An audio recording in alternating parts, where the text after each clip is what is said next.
Parallel compression, it's a really effective tool that you can use in mixing, and it's probably one of my favorite methods of compression. In this video, I'm going to take you through how it works, where to use it, and also show you a few examples of it in action. So stick around, let's check it out.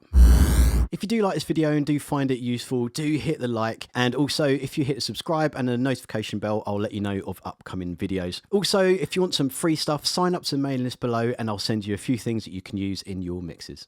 Welcome to part 3 in my series on compression. Today we're going to talk about parallel compression. Now firstly, what is parallel compression? Now essentially it's just a method of mixing in a compressed source with the dry source. Now why do you want to do that? What's the point? Why don't we just compress the signal, because then you're already getting both of them together, so why not do that? That makes a lot of sense, doesn't it? In some ways it does, but you're not going to get all the benefits that parallel compression can give. One thing that compression does is it decreases the dynamic range. So it kind of squishes everything together, which can be quite good because you're essentially forcing all of the energy together. And then when you compress that, it just makes everything that much more exciting, which is fantastic. If you want a few more details on how a compressor works, then go and watch one of my other videos, which I'll link for you here. But the problem with that is sometimes you can't compress a signal really hard, because when you do that, it's going to really start to squish the signal and it can cut off the transients and just essentially make things sound a little bit too compact.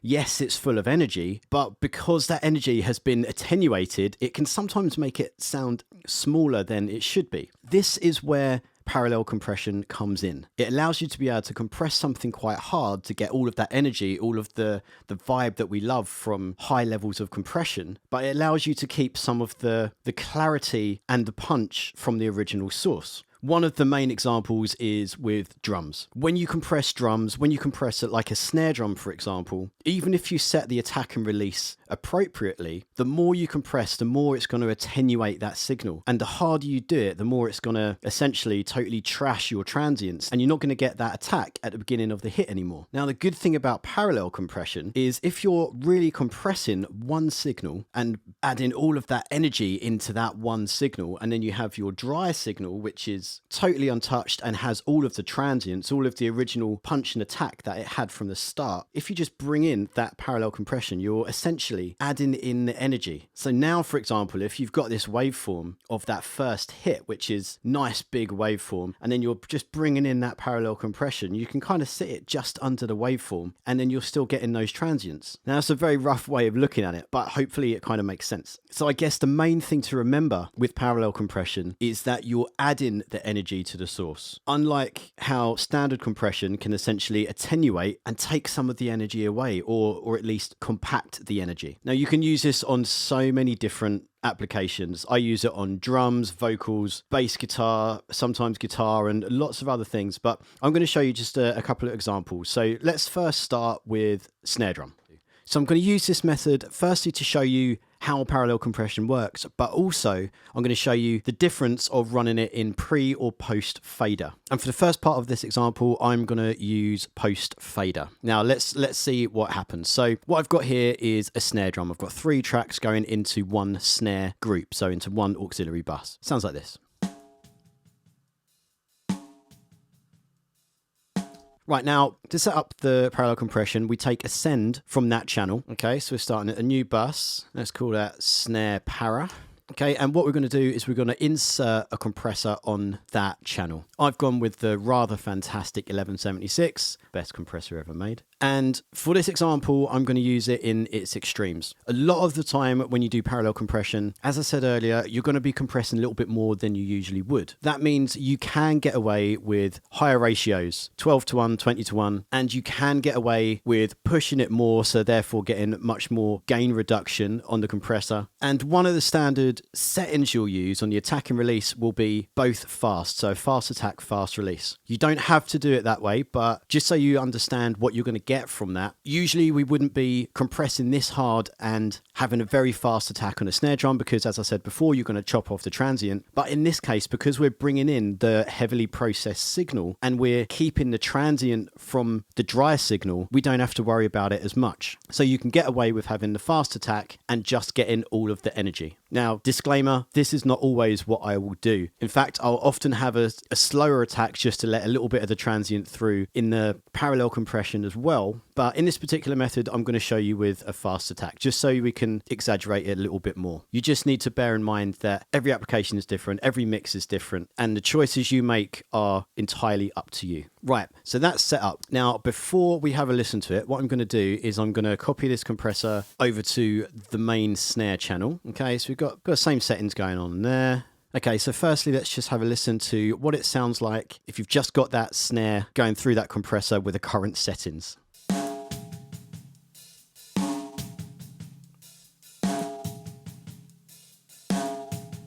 So as you can see, we've got a gain reduction of about 10 dB, so quite a lot, and it's chopping off that transient at the start there. As energetic and vibey as it sounds, it's going to sound really squished in your mix and it's not really going to come through. So let's turn that off, and now we're going to have a look at what happens when we do it the other way and just send this to the parallel compressor. And this send is the signal that I'm sending to the parallel compressor from the snare channel. So I'm just going to bring that in to a good level until it starts to sound good.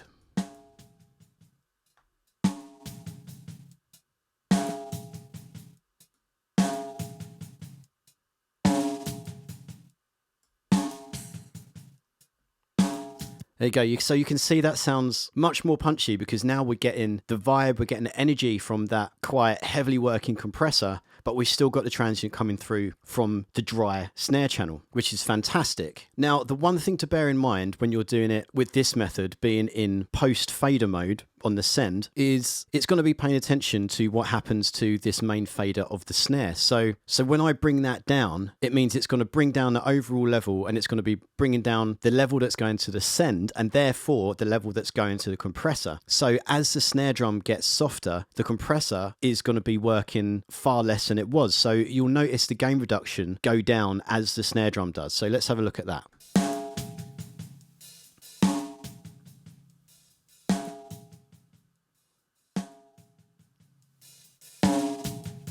Okay, so that can work really well, and actually that's often what I will do, but the main point here is to just understand that that is happening. So understand that the compression is decreasing with the level of the snare drum. Sometimes it can make things sound a little bit more natural that way, but sometimes you want to have a little bit more control. Sometimes when you lower that snare drum level, you want the same energy to be going with it. So this is where pre-fader comes in. Now, if I switch that to pre-fader, any moves that I make on this main snare fader in terms of the volume is not going to affect what's going to the compressor, which is fantastic. It means we're going to get the energy all the way through. So let's just do that. I'm going to bring down the level of the main snare fader, and then you can watch that gain reduction needle change, or rather not change.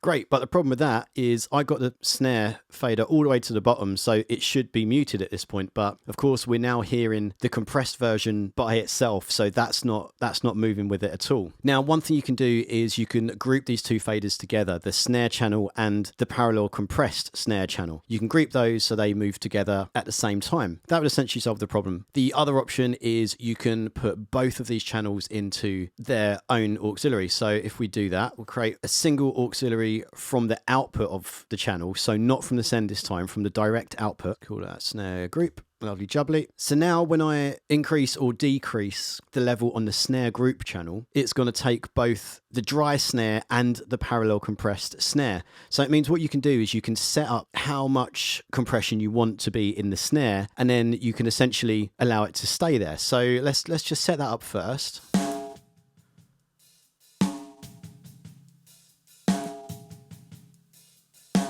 Okay, that'll do. And now when I lower this group channel of the snare, it will take everything down with it, and you'll notice that the energy of the parallel compression is going to stay exactly where it was. So the gain reduction happening on the compressor, the same effect that's happening on the compressor is staying where it was.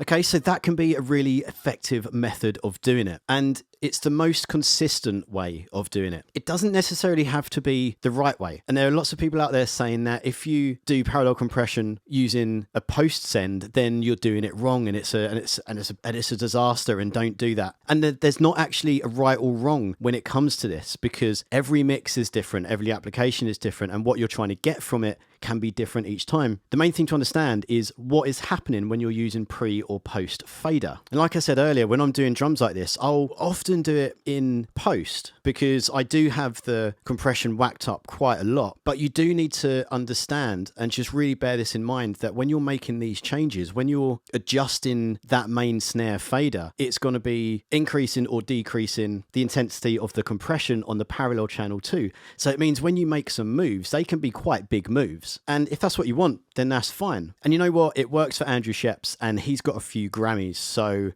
I'm not going to argue with him. But anyway, the main thing here, like I say, is to understand the difference between pre and post in this particular method, and then use that knowledge to achieve whatever you're trying to achieve with your mix.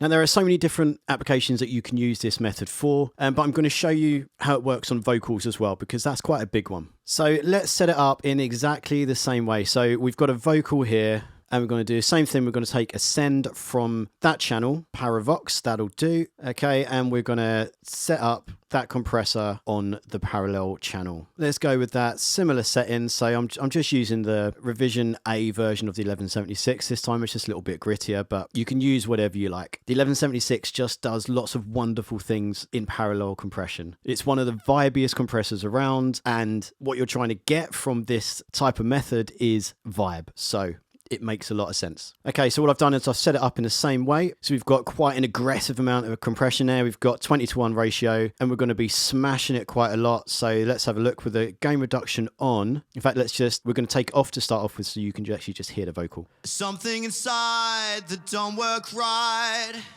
It pulls me to the ground. Okay, now let's stick it on. Something inside that don't work right. It pulls me to the ground. So quite aggressive.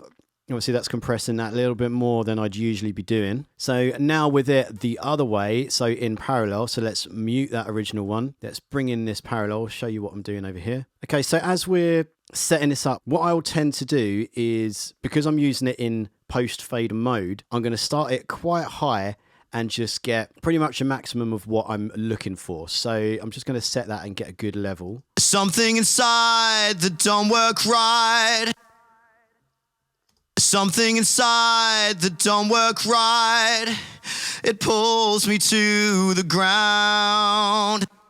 One thing to also bear in mind is make sure you check the output in metering on the compressor as well. You don't want that to be distorting for no reason. So make sure that you're not really going above 0 unless that's what you really want. But just to stay safe here, we're just going with touching up to 0 on the output. Something inside that don't work right. It pulls me to. Now, as it stands, that's a little bit aggressive, so we can just back that off. Something inside that don't work right. It pulls me to the ground. It's not like I choose to be inside out. Burn it down. I'll burn it down. Now, as you see, it's got a lot stronger. It did get louder as well, so you need to bear that in mind. But this is why I'm starting with it in. I'm getting a vocal sounding good where I like it. And then if the vocal gets louder and it starts to push the compressor more, the compressor's then going to react and start to get a bit more aggressive, but that's going to work with the vocal. So I like that. And I like the fact that if I push the volume fader on the vocal, it's going to change the compressor a little bit. But just remember, you need to understand that that is happening. Now, the other way is setting it up like we did before, but using pre-fader. So you change the center pre-fader. There we go. And I've already set this up. So now we've got our vocal channel and our processed channel both going into a separate group. So we've got a vocal group here. And then what you'd do is you'd set a nominal level, so it's getting a decent amount of compression going into the compressor, and then set the output of the process channel to where you feel it's feeling good, essentially. So let's just have a quick listen. Something inside that don't work right. It pulls me to the ground. It's not like I choose to be inside out. Nice. And now, because everything is going into that vocal group, when I lower that level, it's going to bring down the level of the whole thing. Now, one thing to bear in mind, and this is quite important, is any other processing that you have on here, any sends, that will be like reverbs, delay, any other effects, make sure that they're coming from this vocal group. Don't make sure they're not coming from the vocal channel itself, because otherwise when you lower that level of the vocal channel, the sends are going to continue going. So yeah, just make sure that you've moved those over. So I've already done that. We'll just check that. We'll bring down that level and you'll see what will happen. Something inside that don't work right. It pulls me to ground. It's not like I choose to be inside out. And then as you can see, you're getting a much more consistent level of compression throughout that vocal, because now when you adjust that level, it's not making a difference to how much compression is being applied to it. Okay, so there we go. There are a few different examples on using parallel compression. Now, not only is it important to understand how to set it up, but it's really important to understand the difference between using pre and post fader when using this method. There's not necessarily a right or wrong way, but they are different ways. And one can be a little bit more consistent to the other, whereas the other one can maybe have a little bit more character. So using post can be a little bit more characteristic, but your moves can actually be quite drastic because they can get accentuated by the changes in the level and then a compression, whereas using the pre-fader method and then going into a group can be that much more consistent and you can control it maybe a little bit more. But it's best to learn both ways so you can understand exactly what they're doing, and then once you know what they're doing, you'll know where and when to use them in your mixes. Okay, I hope that has helped. I know it's been a little bit of a long one, but it's something that I really like, and I think that if you don't know it yet, then now you do, maybe you're going to like it too. Okay, that was part 3 in my series on compression. Next up will be part 4, and that is serial compression. So thank you very much for watching. I'll see you next time.